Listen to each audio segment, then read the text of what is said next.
अधिक मासात स्वप्नात हे दिसले तर देव देत आहेत हे संकेत असं समजायचं.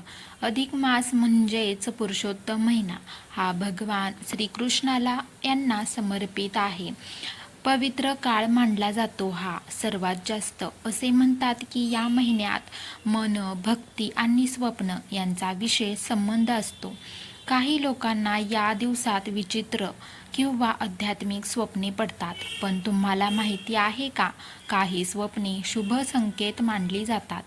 जर अधिक मासात तुम्हाला मंदिर किंवा दिवा, तुळस किंवा भगवान श्रीकृष्ण दिसले तर हे सकारात्मक संकेत मानले जातात. धार्मिक श्रद्धेनुसार अशी स्वप्ने घरात सुख, शांती आणि देवकृपा येण्याचे चिन्ह समजले जाते. स्वप्नात वाहते पाणी किंवा नदी दिसणे हे मनातील नकारात्मकता दूर होत असल्याचे प्रतीक मानले जाते. काही लोकांना गायी, फुले किंवा प्रकाश दिसतो, हे देखील शुभ मानले जाते. पण काही स्वप्ने सावध करणारीही असू शकतात.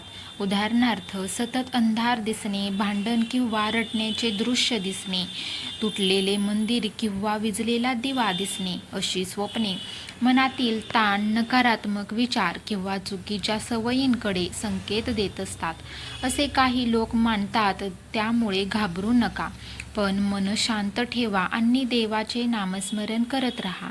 अधिक मासात झोपण्यापूर्वी भगवान श्रीकृष्णांचे नाव घेतल्यास मन शांत राहते, असे अनेक भक्त सांगत आहेत आणि हे खरं देखील आहे. काही जण ओम नमो भगवते वासुदेवाय हा मंत्र म्हणतात आणि मग झोपतात. महत्त्वाची गोष्ट म्हणजे प्रत्येक स्वप्नाचा अर्थ अंधश्रद्धेने घेऊ नका, पण चांगले विचार करा, भक्ती आणि सकारात्मकता ठेवा, तर मनालाही शांतता मिळेल.